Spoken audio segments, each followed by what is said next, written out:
బూటకపు హామీలతో కాంగ్రెస్ అధికారంలోకి వచ్చిందని ఎమ్మెల్సీ కల్వకుంట్ల కవిత అన్నారు. కాంగ్రెస్ పార్టీ నుండి తెలంగాణ రాష్ట్రాన్ని కాపాడుకోవాల్సిన బాధ్యత ప్రతి బీఆర్ఎస్ కార్యకర్తలపై ఉందన్నారు. వరంగల్లో జరిగే బీఆర్ఎస్ రజతోత్సవ సభ నేపథ్యంలో ఉద్యమకారులను కార్యకర్తలను కలిసేందుకు భద్రాచలం వెళ్లారు కవిత. ముందుగా భద్రాచలం శ్రీ సీతారామచంద్ర స్వామి వారిని దర్శించుకుని అమ్మవారికి సారి సమర్పించారు. అనంతరం హరిత హోటల్లో ఏర్పాటు చేసిన తెలంగాణ రాష్ట్ర ఉద్యమకారులు కార్యకర్తల సమావేశంలో పాల్గొన్నారు. కేసీఆర్ కు పార్టీ కార్యకర్తలకు వారధిగా ఉంటానన్నారు. కార్యకర్తల సమస్యలను కేసీఆర్ దృష్టికి తీసుకెళ్తానన్నారు. ఏ చిన్న అవసరమున్నా తనను కార్యకర్తలు సంప్రదించవచ్చునన్నారు కవిత.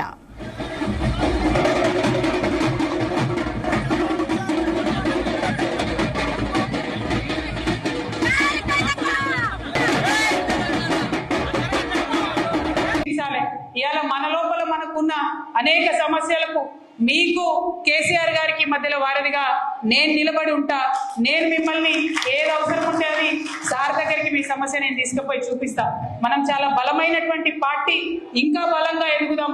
ప్రపంచంలో మనల్ని ఎవరు ఎదిరించలేనంత బలంగా ఎదుగుదాం. కానీ అట్ ద సేమ్ టైం ప్రజల్ని రక్షించుకోవాల్సినటువంటి అవసరం మనకున్నది.